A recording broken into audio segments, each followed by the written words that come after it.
Hello बच्चों, आज की क्लास में हम यूपी बोर्ड का लिटरेचर शुरू करेंगे।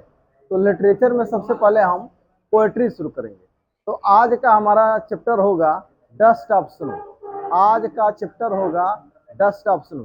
तो डस्ट ऑफ स्नो का हम लोग एक्सप्लेनेशन देखेंगे, फिर उसका सेंट्रल आइडिया देखेंगे और उसमें जितना हो सकेगा question answer, important question answer देखने का प्रयास करेंगे कि किस तरह के क्वेश्चन उसमें पूछे जाते हैं। तो सबसे पहले हम इसका एक्सप्लेनेशन देखेंगे कि इसका एक्सप्लेनेशन क्या है, फिर इसके सेंट्रल आइडिया की बात करेंगे। तो पहला हमारा है डस्ट ऑफ स्नो। ये हमारा पोएट्री का पहला चैप्टर है, डस्ट ऑफ स्नो। तो ये रॉबर्ट फ्रॉस्ट ने लिखा है। रॉबर्ट फ्रॉस्ट, तो रॉबर्ट फ्रॉस्ट ने लिखा है, इस पोयम के जरिए उन्होंने ये मैसेज देने का प्रयास किया है कि कभी कभी जिस चीज को हम अपने जीवन में नकारात्मक समझते हैं, नकारात्मक का मतलब क्या है, किसी चीज को हम नेगेटिव समझते हैं। नेगेटिव का मतलब जिसको समाज में अच्छा न माना जाए, जिसको हम अपने लिए अच्छा नहीं समझते हैं, तो वो क्या है, नेगेटिव है। और जिस चीज को हम अपने लिए अच्छा समझते हैं वो क्या है, पॉजिटिव है। नकारात्मक मतलब नकारात्मक या नेगेटिव, जिसको हम अच्छा न समझें अपने लिए वो नकारात्मक या नेगेटिव है। और जिस चीज को हम अपने लिए अच्छा समझते हैं वो पॉजिटिव या फिर सकारात्मक है। तो आज हम उस पोयम को देखते हैं। तो देखिए, इस पोयम में उन्होंने लिखा है, शुरुआत करते हैं, कह रहा है कि द वे अक्रो सुक डाउन में ऑन में the dust of snow from a hemlock tree. देखिए, जो हमारे पोएट हैं रॉबर्ट फ्रॉस्ट, तो ये कहीं जा रहे हैं और जाते समय ये एक हेमलॉक ट्री मतलब धतूरे का वृक्ष, तो धतूरे के वृक्ष से होकर गुजरते हैं। तो हमारे पोएट कहीं कहीं से कहीं जा रहे हैं, कहीं से, और फिर जो है उनको रास्ते में एक हेमलॉक ट्री यानी कि एक धतूरे का वृक्ष मिलता है और धतूरे के वृक्ष के नीचे से होकर के जा रहे हैं। तो होता क्या है कि एक कौवा जो है उस धतूरे के वृक्ष पर बैठता है, उसकी किसी डाली पर बैठता है और वो उस उसके बैठने की वजह से कुछ डस्ट ऑफ स्नो यानी कि कुछ बर्फ के कण उनके शरीर पर गिर जाता है और इनका मूड जो है चेंज हो जाता है। मतलब अब देखिए, सवाल यह कि धतूरे के वृक्ष से वो डस्ट ऑफ स्नो कैसे गिरता है, बर्फ के टुकड़े कैसे गिरते हैं, बर्फ के कण कैसे गिरते हैं। देखिए, कुछ जगह ऐसी होती है जहाँ पे बर्फबारी होती रहती है, कुछ जो ठंडे जगह होते हैं जहाँ पे बर्फबारी होती रहती है, जैसे पहाड़ी इलाके हो सकते हैं या फिर कोई ऐसी जगह जो जहाँ पे ठंडक अधिक पड़ती है, तो वहाँ पे बर्फबारी होती है। तो बर्फबारी की वजह से वृक्षों की डालियों पर, पत्तियों पर, वृक्ष की जो पत्तियां हैं उन पर बर्फ के कण पड़े रहते हैं। जैसे बारिश के दिनों में हम लोगों के बारिश के दिनों में क्या होता है, बारिश के दिनों में पत्तियों पर बारिश के कण यानी पानी के कण होते हैं और जब वो पत्तियां हिलती हैं तो हमारे शरीर पर पानी के कण गिर जाते हैं। उसी तरह से ये एक ऐसी जगह है जहाँ पे बर्फबारी होती रहती है, तो पत्तियों पर क्या है, वृक्ष की पत्तियों पर, पेड़ पौधों की पत्तियों पर बर्फ के टुकड़े हैं, बर्फ के कण हैं। तो वही वो कौवा जो है क्या करता है, धतूरे के वृक्ष को हिला देता है। मतलब हमारे कहने का यहाँ पे सेंस ये है कि ये हमारे जो हमारे कवि हैं रॉबर्ट फ्रॉस्ट, ये कहीं से जा रहे हैं और रास्ते में इनको हेमलॉक ट्री मिलता है यानी कि धतूरे का वृक्ष मिलता है, उसके नीचे से होकर गुजरते हैं। तो जब धतूरे के वृक्ष के नीचे से होकर गुजरते हैं तो एक कौवा धतूरे के वृक्ष पर बैठता है और उसको हिला देता है तो उस धतूरे के वृक्ष से कुछ बर्फ के कण इनके शरीर पर गिर जाता है और इनका मूड चेंज हो जाता है। चेंज होने का मतलब क्या है, ये पहले उदास है, यानी कि इसके पहले बर्फ के जब कण गिर रहे थे तो उस समय किसी चीज के बारे में सोच करके या कोई टेंशन की वजह से ये खराब मूड में है, यानी कि ये उदास हैं, दुखी हैं। और जब बर्फ के कण इनके शरीर पर गिरते हैं तो इनका मूड चेंज हो जाता है और ये क्या हो जाते हैं, प्रसन्न हो जाते हैं। मेरे कहने का सेंस क्या है, एक बार फिर से इसको सुनिए कि हमारे कवि जो है पहले खराब मूड में है, खराब मूड समझते हैं, खराब मूड में है, दुखी है, उदास है, ठीक है। और जब वो बर्फ के कण इनके शरीर पर गिरते हैं तो ये इनका मूड चेंज हो जाता है और ये क्या हो जाते हैं, प्रसन्नचित्त हो जाते हैं, ठीक है। तो इस तरह से यहाँ पे एक चीज दिखाया गया है कि धतूरे का वृक्ष क्या है, हमारे समाज में धतूरे के वृक्ष ये एक पॉइजनस ट्री है, एक जहरीला वृक्ष है, ठीक है। और कौवा क्या है, इसको भी नेगेटिव माना जाता है। नेगेटिव यानी कि इसको भी अच्छा नहीं माना जाता है हमारे समाज में। ठीक है, हमारे समाज में कुछ चीजों को नेगेटिव माना जाता है, अशुभ सूचक माना जाता है, ठीक है ना। लेकिन वैसे वास्तव में वो होता है ऐसा नहीं है, ये हमारा अंधविश्वास होता है। तो वही कह रहे हैं कि कौवे को भी हम नेगेटिव मानते हैं, धतूरे के वृक्ष को भी नेगेटिव मानते हैं, और दोनों मिलके क्या करते हैं, एक कौवा जो वो भी नेगेटिव है और एक धतूरे का वृक्ष जो है वो भी नेगेटिव है। लेकिन वो धतूरे के वृक्ष के नीचे से होकर गुजरते हैं और उनके शरीर पर क्या गिरता है, कौवा क्या करता है, उसको धतूरे के वृक्ष को हिला करके उनके शरीर पर कुछ क्या गिरा देता है, बर्फ के कण गिरा देता है। और हमारे कवि जो पहले खराब मूड में थे, पहले दुखी थे, निराश थे, अब बर्फ के टुकड़ा गिरने के बाद से इनका मूड चेंज हो जाता है और ये क्या हो जाते हैं, प्रसन्नचित हो जाते हैं। तो एक पोयम ये है, एक स्टेंजा इसका ये हुआ। दूसरे स्टेंजा में, अब यहाँ पे दूसरे स्टेंजा को अगर हम देखें तो यहाँ पे has given my heart a change of mood. तो इसने क्या कर दिया, इसने कह रहा है कि मेरे मूड को चेंज कर दिया, इसने मेरे मूड को चेंज कर दिया। अभी पहला स्टेंजा क्या था, पहले स्टेंजा में कहा इन्होंने कि द वे अ क्रो सुक down on me the dust of snow from a hemlock tree. तो पहले स्टेंजा में इन्होंने यही कहा है कि एक कौवा जो है धतूरे के वृक्ष पर बैठता है और हमारे शरीर पर क्या कर देता है, बर्फ के कुछ कण गिरा देता है। और फिर क्या होता है उससे, has given my heart a change of mood, और इस बर्फ के कण से हमारा मूड क्या हो जाता है, बदल जाता है। यानी कि हमारे जो कवि हैं पहले उदास हैं, दुखी हैं, निराश हैं, और फिर जब वे बर्फ के कण जब इनके शरीर पर गिरते हैं तो ये इनका मूड चेंज हो जाता है और ये प्रसन्नचित हो जाते हैं। पहले खराब मूड से इनका मूड अच्छा हो जाता है। अब ये कह रहे हैं कि and saved some part of day I had rued. Rued मतलब बर्बाद होने से, कह रहे हैं कि बाकी हमारे दिन का हिस्सा जो है बर्बाद होने से रह गया। एक बात सुनिएगा, अगर इस बात को ध्यान दें हम कि अगर हमारा मूड खराब है, अगर हमारा मूड खराब है तो दिन कैसा होगा, दिन खराब होगा। अगर हमारा मूड खराब है, अगर हम उदास हैं, दुखी हैं, निराश हैं, तो हमारा दिन खराब होगा।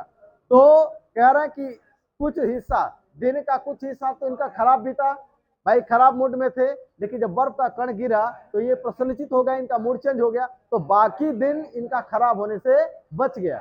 बात समझ में आ गई। तो कह रहे हैं कि इस बर्फ के कण ने क्या किया, हमारा बाकी दिन खराब होने से बचा लिया।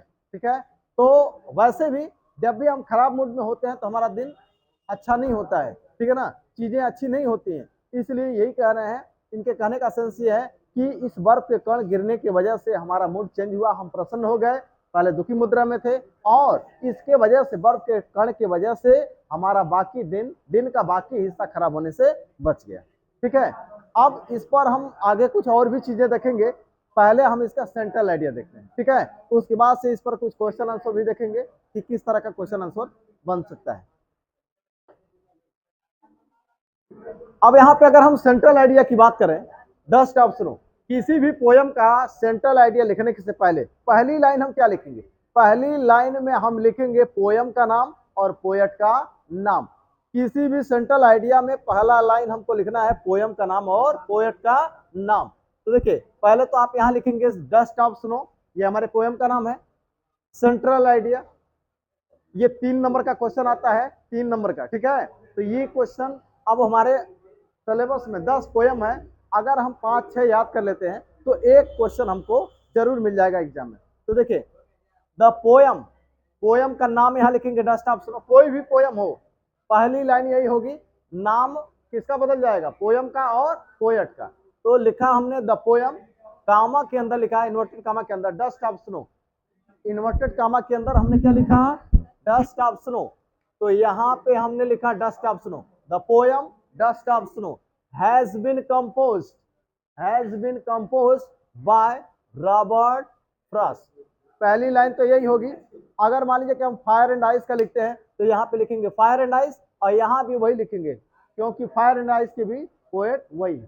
तो पहली लाइन तो ये हुआ कि द पोयम, पोयम का नाम dust of snow, has been composed by, poet का नाम रॉबर्ट फ्रॉस्ट। दूसरी लाइन में हम ये लिखेंगे कि आखिर कवि ने कविता में लिखा क्या है, एक लाइन में। दूसरी लाइन हम यही लिखेंगे कि आखिर कवि ने कविता में क्या लिखा है। तो देखिएगा क्या लिखा है, कवि ने कविता में ये लिखा है कि छोटी छोटी चीजों का हमारे जीवन में क्या महत्व होता है। भाई देखिए, हेमलॉक ट्री क्या है? एक छोटी चीज है, नेगेटिव चीज है। बर्फ के कण क्या है? छोटी चीज है ना? तो यहाँ पे दो तीन चीजें, हेमलॉक ट्री और बर्फ, और ये हेमलॉक ट्री और क्रो, ये दोनों नेगेटिव चीज है जिसको हम अपने जीवन में अच्छा नहीं समझते। समाज में इनको नेगेटिव समझा जाता है, ठीक है ना? लेकिन इसने भी कुछ अच्छा काम किया, इसकी वजह से इनका मूड चेंज हुआ। और बर्फ के कण क्या है? ये छोटी चीज है। बर्फ के कण तो छोटी चीज है, लेकिन इसने क्या किया? और उसके जीवन में, यानी उसके दिन को खराब होने से बचाया। तो वही कह रहा है कि in this poem the poet tells us, tells मतलब बताना। अब किसको बताता है? हमें। In this poem the poet tells us, इस कविता में कवि हमें बताता है। कवि हमें बताता है। कौन सा टेंस? Present indefinite tense. कौन बताता है? कवि। टेल्स अस, कवि हमें बताता है। क्या बताता है? द इम्पोर्टेंस, इम्पोर्टेंस मतलब महत्व, इम्पोर्टेंस मतलब महत्व, उपयोगिता, जरूरत, ठीक है ना? तो इस कविता में कवि हमें importance of small things, small things मतलब छोटी चीजों का, तो कह रहा है कि इस कविता में कवि हमें छोटी चीजों का महत्व बताता है। इन आवर लाइफ मतलब हमारे जीवन में छोटी चीजों के महत्व को बताता है। पहली लाइन में हमको यही लिखना है कि कवि उस कविता में कह क्या रहा है, किसके बारे में लिखा है। तो इसने हमें क्या बताया है? छोटी चीजों के महत्व को बताया है। आगे, अब उसके बाद से हम पोयम में लिखा क्या गया है। मेरे कहने का मतलब कि पोयम की जो कहानी है, बिल्कुल एक दो लाइन में शॉर्ट में लिख देंगे। क्या है कहानी? The poet is under a hemlock tree. कवि कहाँ है? एक हेमलॉक ट्री के नीचे है। The poet is under a hemlock tree, कवि एक धतूरे के वृक्ष के नीचे है। The poet is under hemlock tree, वह धतूरे के वृक्ष के नीचे है। अक्रो सेक डाउन, सेक डाउन मतलब हिला, गिरा देता है। कौवा क्या करता है? गिरा देता है। सेक डाउन, सेक डाउन मतलब हिला देना, ठीक है? यस एच ए के ई, सेक मतलब हिलाना, और सेक डाउन मतलब यहाँ पे गिराने से मतलब है। तो वो क्या करता है? गिरा देता है। एक कौवा गिरा देता है क्या? सम स्नो पार्टिकल्स, पार्टिकल्स मतलब कण, पार्टिकल्स मीन्स कण। तो एक कौवा क्या करता है? कुछ बर्फ के कण गिरा देता है। कहाँ? अपॉन द पोएट, कवि के ऊपर। एक कौवा कवि के ऊपर क्या गिराता है? बर्फ के कुछ कण गिरा देता है। ये भी प्रेजेंट इंडेफिनिट टेंस में है। अक्रो सेक डाउन, गिराना, डाउन यहाँ पे जुड़ गया है। भाई देखिए, जब गिरेगा तो उसकी गति नीचे की तरफ होगी, तो वहां पे डाउन हमने जोड़ दिया। तो अक्रो सेक डाउन सम स्नो पार्टिकल्स, कुछ बर्फ के कण, कहा? Upon the poet. फिर क्या होता है? द स्नो पार्टिकल्स, बर्फ के कण, स्नो पार्टिकल्स बर्फ के कण, चेंज हिज मूड, बर्फ के कण क्या करते हैं? उसके मूड को बदल देते हैं। पार्टिकल्स देखिए बहुवचन है, कण एक से अधिक कण है, तो पार्टिकल्स हमने लिखा तो बहुवचन हो गया। प्रेजेंट इंडेफिनिट में कर्ता बहुवचन हो तो वर्ब में यस यस आई यस नहीं लगता है ना? तो हमने लिखा the snow particles change his mood, वह उसके मूड को क्या कर देता है? बदल देता है, ठीक है ना? एंड ही बिकम्स हैप्पी, और वह क्या हो जाता है? प्रसन्न हो जाता है। इसका मतलब पहले वो दुखी मुद्रा में था, ठीक है, तो ये स्नो पार्टिकल्स उसके मूड को बदल देता है और वो प्रसन्नचित हो जाता है। 10 इस प्रकार स्मॉल, इस प्रकार small and so called, so called मतलब होता है तथा कथित। तथा कथित मतलब ये है कि जैसे कोई चीज वास्तव में ऐसी है नहीं, लेकिन उसको माना जाता है। कैसे माना जाए? जैसे हम आमतौर पे हम लोगों के सोसाइटी में अंधविश्वासी लोग हैं, तो बिल्ली को लोग अशुभ मानते हैं, बिल्ली को लोग अशुभ मानते हैं, सुनेगा तो। लेकिन क्या ऐसा होता है? लोग अशुभ मानते हैं कि अगर वो रास्ता काटती है तो हमारे हमारे लिए अच्छा नहीं है। तो अगर मैं अपना अनुभव बताऊं कि आए दिन हमारे रास्ते से होकर गुजर जाती है, लेकिन सब कुछ अच्छा होता है, कोई दिक्कत नहीं। तो हम मानते हैं, कोई चीज मानते हैं कि अच्छा नहीं है, लेकिन वास्तविकता ऐसी नहीं है। मतलब किसी चीज को खराब हम मानते हैं, लेकिन वो खराब होती नहीं है, तो उसको हम बोलेंगे तथा कथित। तथा कथित, हम बिल्ली को, कौवे को नकारात्मक मानते हैं, लेकिन वो नकारात्मक होता नहीं है। तो मानते हैं लेकिन होता नहीं है, इसलिए उसको हिंदी में बोलेंगे तथा कथित, और इंग्लिश में बोलेंगे सो कॉल्ड। सो कॉल्ड मतलब तथा कथित, यानी कि माना ऐसा जाता है लेकिन वैसा है नहीं, उसको खराब माना जाता है लेकिन खराब है नहीं। समझ में आ रहा है? तो कह रहा है कि इस प्रकार small and so called negative things, small मतलब छोटी, and so called negative, so called negative मतलब तथा कथित नकारात्मक, तथा कथित खराब, नेगेटिव मतलब नकारात्मक जो हमारे लिए अच्छा नहीं है, खराब नहीं, खराब है।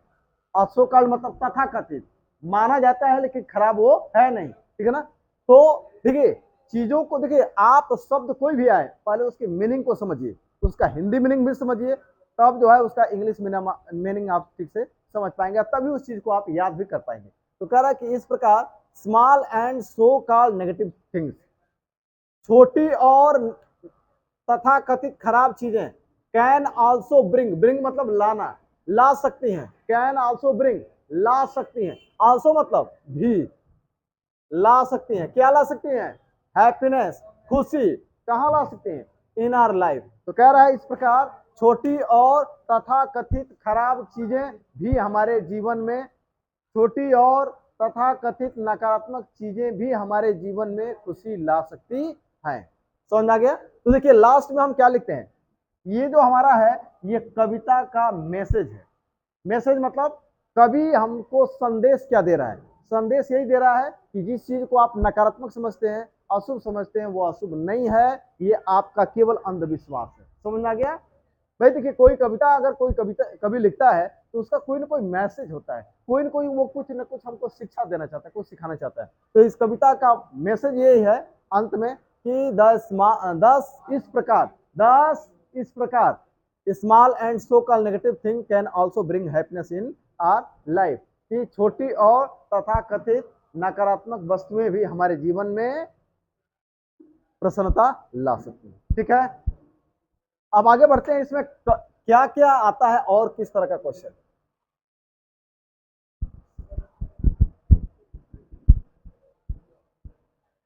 अब जरा हम देखेंगे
जरा इसको देखेंगे हम।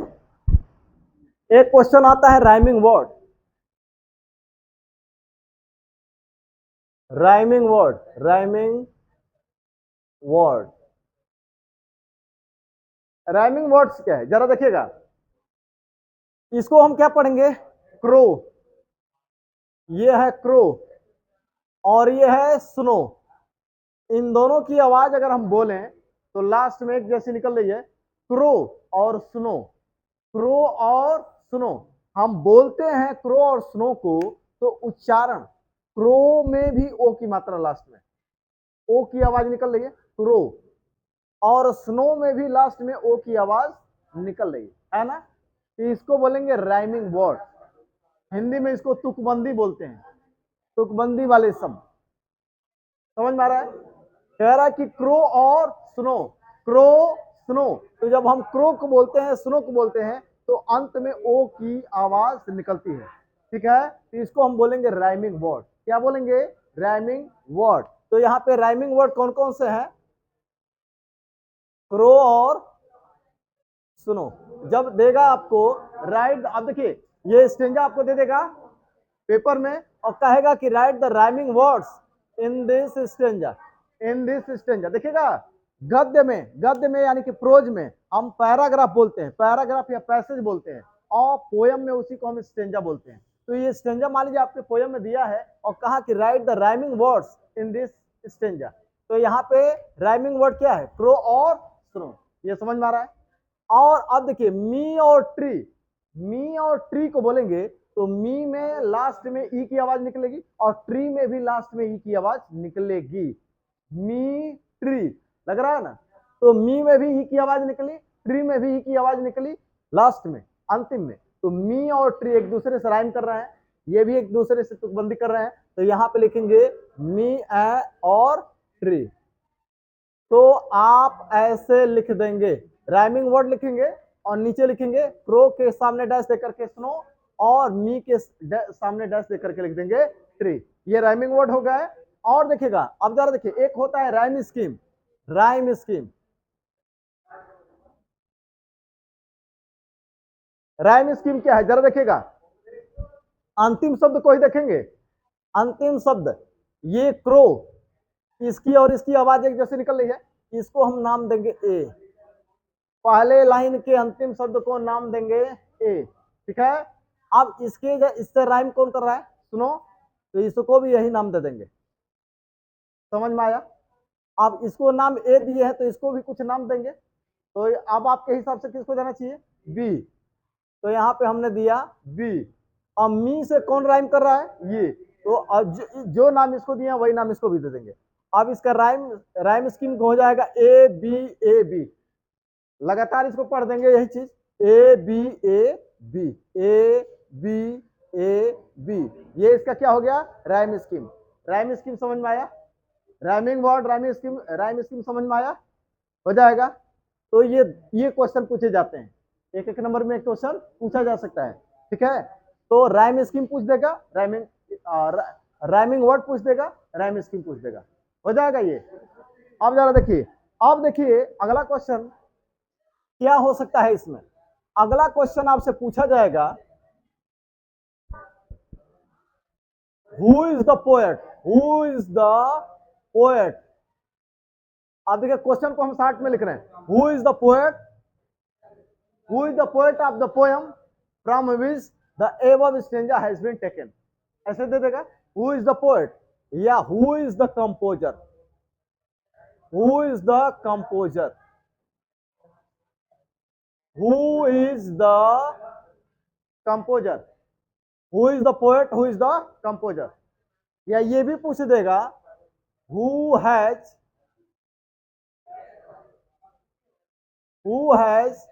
written या who has composed, who has composed the poem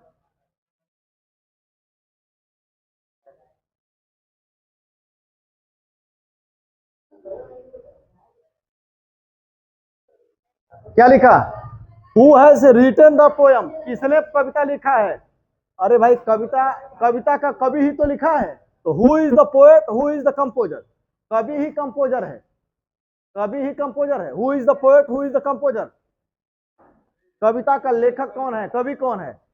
या who has written the poem, किसने कविता लिखा है, who has compose the poem, किसने कविता लिखा है, कौन सा कविता, from which the above stanza has been taken. तो आप बस क्या लिखेंगे, यहाँ पे सीधा सीधा लिखेंगे, यहाँ पे हु को मिटाएंगे, हु को मिटा के आप क्या लिख देंगे, यहाँ लिखेंगे Robert Frost, Robert Frost, Robert Frost, Robert, who co हटाया, लिखा Robert Frost is the poet of the poem. या रॉबर्ट फ्रॉस्ट अगर ऐसे आया हु इज द कंपोजर, तो आप हु को मिटाइए, लिखिए Robert Frost is the composer of the poem. या फिर अगर लिखा है who has written the poem, तो लिखिए, मिटाइए इसको और लिखिए रॉबर्ट फ्रॉस्ट। यही क्वेश्चन 4 तरीके से पूछा जा सकता है, Robert Frost has written the poem, या फिर यहां पे हु को मिटाइए, लिखिए Robert Frost has compose the poem. समझ में आया। एक क्वेश्चन ये भी पूछ सकता है, कंप्लीट। अब आगे एक क्वेश्चन और इससे बनता है, ये देखिए आपको हर पोयम का के कविता का नाम और कवि का नाम, हर कविता का नाम और उसके कविता और कवि का नाम आपको जानना होगा। जैसे लिखेंगे what is the title, what is the title, title माने name, what is the title, what is the name of the poem.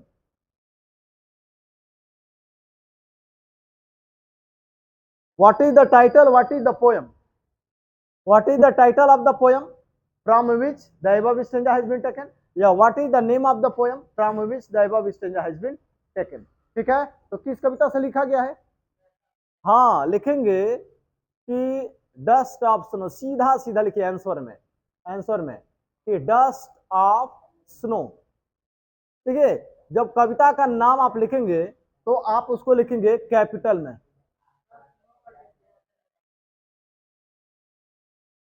Dust of snow ऐसे लिखेंगे, कामा के अंदर लिख लेंगे, कामा के अंदर। और जब लिखेंगे तो हर अक्षर हर शब्द किससे शुरू होगा? कैपिटल से। हाँ, आर्टिकल जो है जैसे द को आप शुरू कर सकते हैं कैपिटल से। हाँ, जो प्रीपोजिशन है आप, इन, ऑन, एट, ये प्रीपोजिशन, इनको आप स्मॉल में लिख सकते हैं। बात समझ में आ गई? तो डस्ट ऑफ स्नो, ठीक है ना, इज द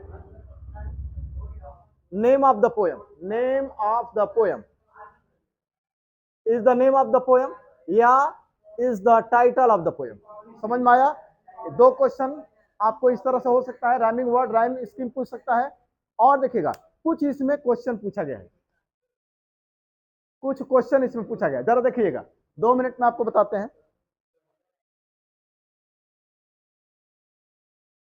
और देखिएगा एक चीज और देखिएगा, जरा इस पूरे कविता को देख लीजिए, इस पूरे स्टेंजा को अगर आप देखेंगे तो एक चीज आपको समझ में आएगा, जब भी आप कुछ लिखते हैं, जब भी लिखते हैं तो कविता में हर लाइन कंप्लीट होने के अंत में या तो क्वेश्चन मार्क या तो full stop, question mark, exclamation mark, कुछ भी तो होना चाहिए, कोई ना कोई यहाँ पे पंक्चुएशन मार्क होना चाहिए। तो अगर कोई पंक्चुएशन मार्क नहीं है तो वहां पे एक फिगर ऑफ स्पीच होता है, अलंकार जिसको हिंदी में बोलते हैं, फिगर ऑफ स्पीच होता है एंजॉबमेंट, एंड जॉब,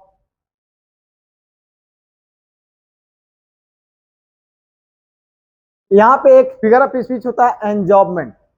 सुनिएगा ध्यान से, अगर हर लाइन के अंत में, हर लाइन के अंत में फुल स्टॉप, एक्सक्लेमेशन मार्क, कोई ना कोई पंक्चुएशन मार्क होना चाहिए ना। जब भी हम अपनी लाइन कंप्लीट करते हैं तो खड़ी पाई, प्रश्नवाचक चिन्ह या विस्मय बोधक चिन्ह, कोई ना कोई चिन्ह देते हैं, लाइन हमारी समाप्त होती है तो, ठीक है ना। तो कविता के हर लाइन के अंत में ऐसा कोई ना कोई पंक्चुएशन मार्क होना चाहिए, और अगर नहीं है तो वहां पे एक फिगर ऑफ स्पीच है, क्या?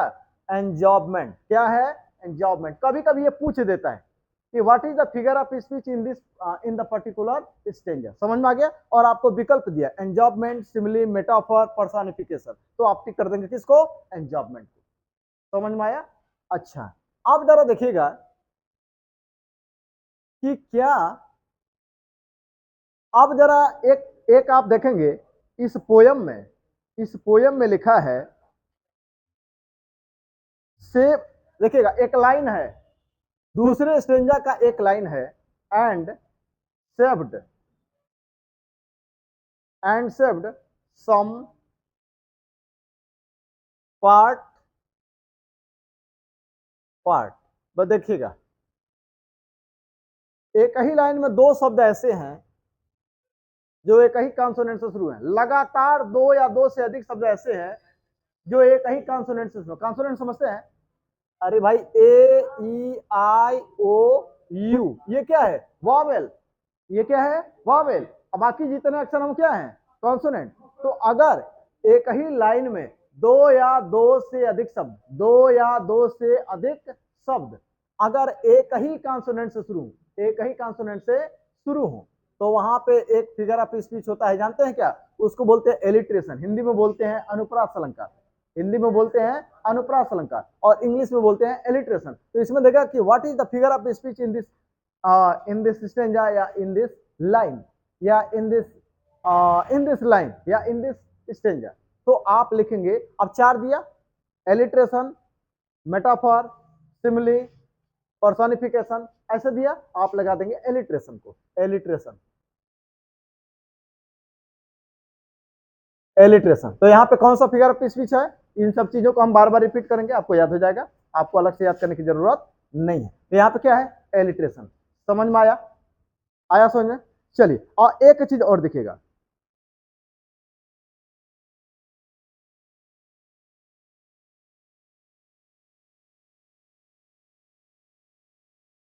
हाँ एक लाइन जरा देखिएगा, इस लाइन में जरा देखिए, डबल ओ, ओ, ओ, कितनी बार ओ आया, बार बार रिपीट किया कि नहीं? अगर कोई वावेल बार बार रिपीट हुआ हो किसी लाइन में, देखिए हम यहाँ पे एलिट्रेशन में मैंने कहा दो या दो से अधिक शब्द लगातार आए हों और एक ही कॉन्सोनेंट से शुरू हो, एक ही कॉन्सोनेंट से शुरू होने वाले दो या दो से अधिक शब्द लगातार आए हों लाइन में, तो वहां पे क्या होता है, एलिट्रेशन। क्या होता है, एलिट्रेशन।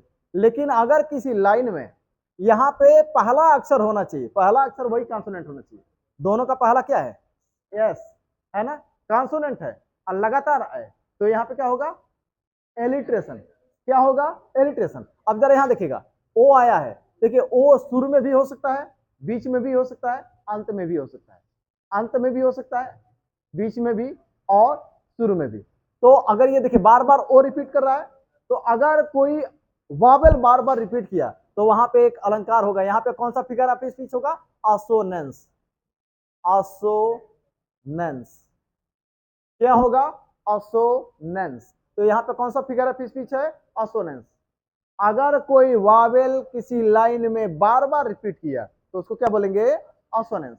ठीक है, अगर कोई कॉन्सोनेंट बार बार रिपीट किया, कॉन्सोनेंट तो यहां भी रिपीट किया लेकिन शब्दों के शुरू में आया है, शब्दों के शुरू में है ना। लेकिन मान लीजिए कि अगर यस एक जगह शुरू में आया, एक जगह बीच में आया, कहीं शुरू में, कहीं बीच में, कहीं अंत में आया, मान लीजिए कि यहाँ शुरू में आया, कहीं बीच में आया, कहीं अंत में आया, तो वहां पे कौन सा होगा, कॉन्सोनेंस। सुनेगा, कॉन्सोनेंस और एलिट्रेशन में अंतर क्या है, एलिट्रेशन में लगातार शब्द एक ही कॉन्सोनेंट से शुरू होने चाहिए, ठीक है। और अगर कॉन्सोनेंस कब होगा, मान लीजिए कि यहाँ पे यस बीच में आ जाए, यहाँ पे शुरू में आया, फिर कहीं अंत में आया, कहीं बीच में आया, किसी शब्द के अंत में, किसी शब्द के बीच में, किसी शब्द के शुरू में आ गया, अब बार बार आया यस, तो वहां पे क्या होगा, कॉन्सोनेंस। क्या होगा, कॉन्सोनेंट की बात कर रहे हैं, कॉन्सोनेंट। अगर किसी लाइन में किसी शब्द के शुरू में, किसी शब्द के बीच में, किसी शब्द के अंत में बार बार वो यस आ रहा है या कोई कॉन्सोनेंट आ रहा है, तो वहां पे कौन सा फिगर ऑफ स्पीच होगा, कॉन्सोनेंस। क्या होगा, कॉन्सोनेंस। और वावेल यहाँ पे बार बार आया, ओ, एक वावेल बार बार आया, तो यहाँ पे क्या हुआ, असोनेंस। और अगर यही कहीं यस, बी, टी, डी ये कॉन्सोनेंट किसी शब्द, किसी लाइन में, किसी लाइन के किसी शब्द के शुरू में, किसी शब्द के बीच में, किसी शब्द के अंत में बार बार आया हो, तो वहां पे क्या होगा, कॉन्सोनेंस। सुनिएगा ध्यान से, असोनेंस। कोई वावेल बार बार रिपीट किया, इसमें शब्द के अंत में, बीच में, शुरू में भी हो सकता है, किसी लाइन में कोई वावेल बार बार रिपीट किया, दो या दो से अधिक बार आया, दो चार बार, छह बार आया, तो वो असोनेंस। कोई कॉन्सोनेंट बार बार आया, कॉन्सोनेंट बार बार आया, तो वहां पे क्या होगा, कॉन्सोनेंस। क्या होगा, कॉन्सोनेंस। लेकिन अगर लगातार आए हुए दो या दो से अधिक शब्द एक ही कॉन्सोनेंट से शुरू हुए, यहाँ पे मैंने क्या कहा, शुरू हुए, और कॉन्सोनेंस में क्या होगा, किसी शब्द के शुरू में, किसी शब्द के बीच में, किसी शब्द के अंत में भी हो सकता है, तो वो ये कॉन्सोनेंस होगा। लेकिन अगर वो शब्दों के शुरू में ही आया है और वो शब्द लगातार हैं, सेब के बाद से सम आया है, तो यहाँ ये भी यस से शुरू हुआ, ये भी यस से, कॉन्सोनेंट से, तो ये एलिट्रेशन। ठीक है, आगे भी हम इसके एग्जाम्पल हम मिलेंगे। जैसे मान लीजिए अगर कहा जाए कि सी हैज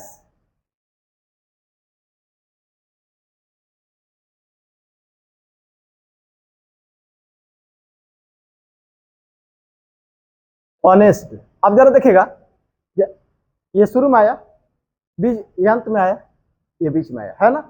तो यहाँ पे क्या है, कॉन्सोनेंस। यस यहाँ भी है, शुरू में, बीच में, अंत में। शुरू में, अंत में, बीच में। तो यहाँ पे क्या होगा? कॉन्सोनेंस। ये शुरू नहीं हुआ यस से, कहीं शुरू में, कहीं अंत में, कहीं बीच में। तो ये क्या होगा? कॉन्सोनेंस। तो हमने कितने फिगर ऑफ स्पीच देखे? असोनेंस, कॉन्सोनेंस, एलिट्रेशन, और एक हमने देखा एंजॉबमेंट, जब कोई पंक्चुएशन मार्क नहीं, फुल स्टॉप, क्वेश्चन मार्क, ये सब नहीं है, तो क्या होगा? एंजॉबमेंट। और एक फिगर ऑफ स्पीच और देख लीजिए, जब एक वस्तु को, बस इसके बाद समाप्त कर रहे हैं, जब एक वस्तु को दूसरे वस्तु के समान बताया जाए, तो वहां दो तरह का फिगर ऑफ स्पीच होता है। एक होता है सिमिली, एक होता है सिमिली, एक होता है मेटाफर। देखिएगा, मेटाफर।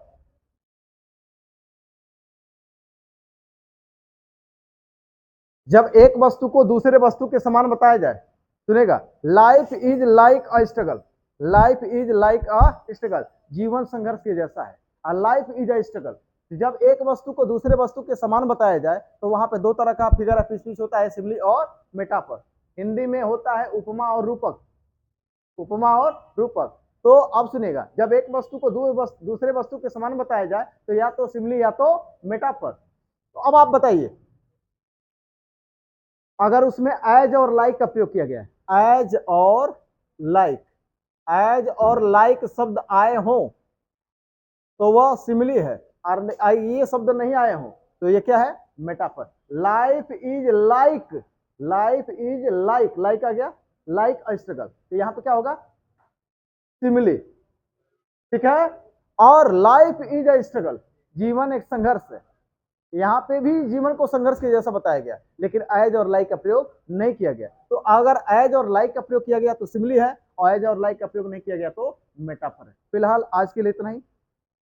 इसमें कुछ चीजें और भी हैं, एक दो क्वेश्चन और भी देखेंगे, 10-5 मिनट का और क्लास होगा, उसके बाद से पोएम खत्म होगा। तो आज के लिए इतना ही, धन्यवाद।